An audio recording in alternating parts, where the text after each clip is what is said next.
just talk about a third film after Escape from LA. Well, we had an idea, but no one wants to do it with us. We're too old. Could you talk about it just a bit, please? What's that? Could you talk about the idea, please? No, Escape from Earth.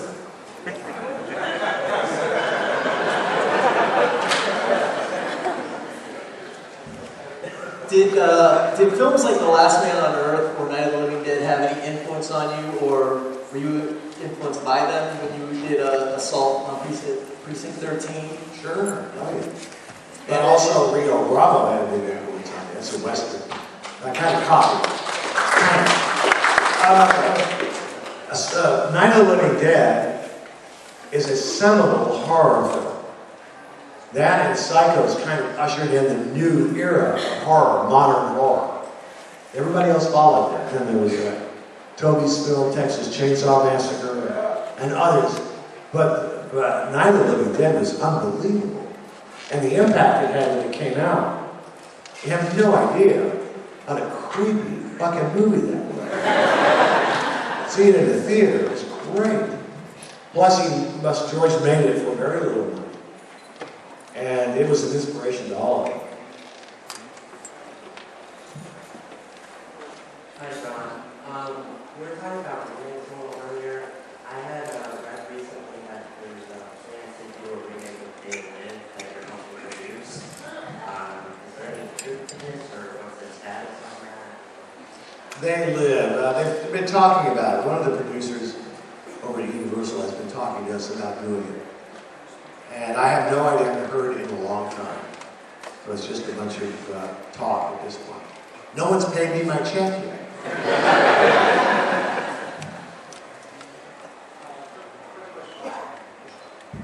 Quick question about the thing. One of my favorite movies by you. And they are currently in production of a prequel to it. What's your opinion about that, since you're not directing? I'm a little disappointed in the fact that they're doing the prequel because they don't owe me any money for it. They own it. That's a Universal project. They're going to do the story of the Norwegian camp. Them crazy sweets!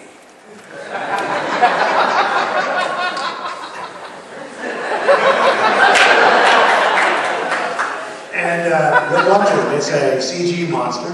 Now that could be good or could be bad. We don't know. Maybe they'll do a good job. We don't know. David, I'm stuck in the seat. I was wondering what scares you. The same thing that scares you, dude. The same exact stuff. We're all afraid of the same things. We're born afraid. First thing we do is start crying or get whacked on the ass. And we're afraid of death. Loss of a loved one. I mean, I could go down the list, but you know the list. Look in your hearts. That's what you're afraid of. That's what all people are afraid of.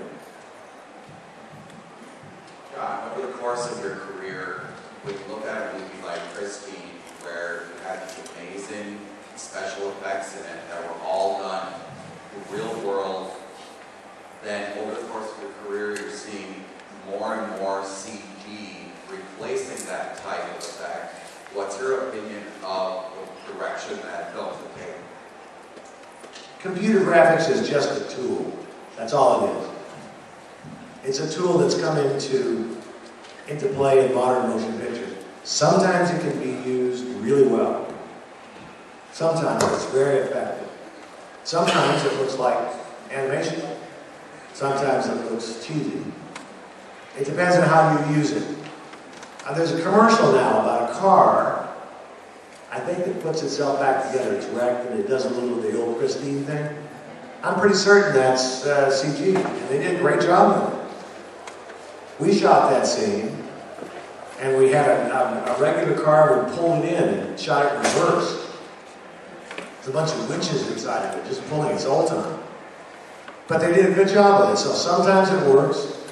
Sometimes it looks bad. I'm a little, some of the creatures they create in the CG are a little suspect.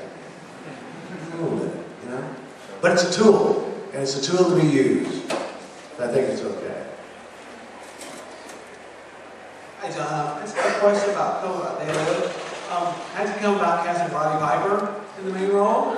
Also, by the way, and the fight scene, which is amazing. Was it originally supposed to be that long, or just it's awesome to be long? Great stuff. Well, I met Roddy and decided to use him in this movie, but I hadn't written the script yet. So when I wrote in this big fight scene. Obvious reasons, because he's a wrestler. And what I did was, I just put the fight on a page, nothing else. Continue. Next page, the fight. Continue. So there's several pages of the fight, which we hadn't figured out yet. So Roddy and Keith David and Jeff Amata, the stunt coordinator, worked for about a month and a half and came up with that fight. We shot it in 3 days. They did a great job. They did just a great job.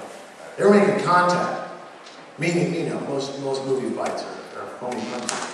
They were making contact, not hard, but contact. It was good stuff.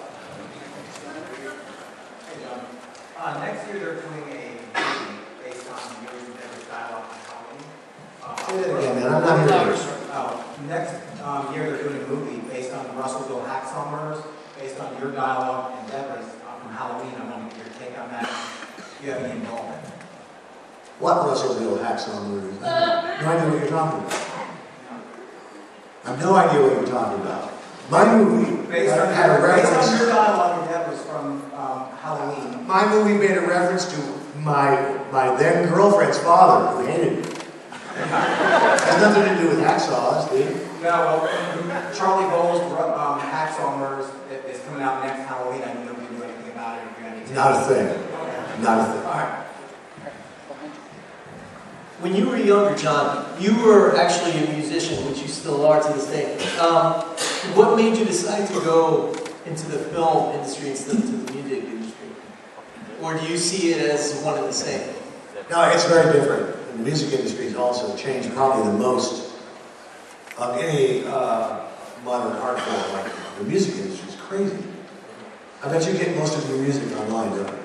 Most of it. It was just because my first love was movies. That was where I grew up when I was younger in the theater. I love movies, and I just had to do it. I had to try it. Hi, Mr. Carpenter. I just wanted to touch a little on the slightly infamous Halloween parade.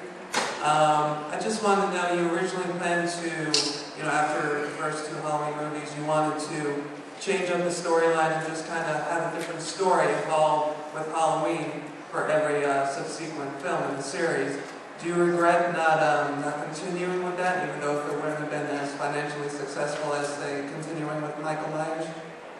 My idea was, I thought we'd run out of ideas for Michael Myers as a killer. How wrong was I, huh? I thought that story had no place to go. I thought, what can you do? Is repeat parts of it. Then he's going to wander around and turn him into sort of this creature. So I wanted to make a franchise with the movies every Halloween. Just a different story. And it didn't work out. The audience wanted to see Michael Myers, lumbering around. So they call it show business, not show art. So it's all about money. So they immediately went back and started making Michael Myers movies. Hi. I just want to say I really loved Escape from New York, and the only question I really had was, what was it like working with Lee Van Cleef? Lee Van Cleef is fabulous. He's a great guy. His biggest challenge as an actor, he had a horse fall in his leg in one of those Italian spaghetti westerns, and he never got it fixed. And his biggest challenge was to walk down and out, just making it without falling down, because his leg was shot. But he was a great old guy. I loved him. First off, thank you for making awesome movies. And I know the answer to this is going to be ridiculous, but what are one of the weird things that you experienced having to deal with the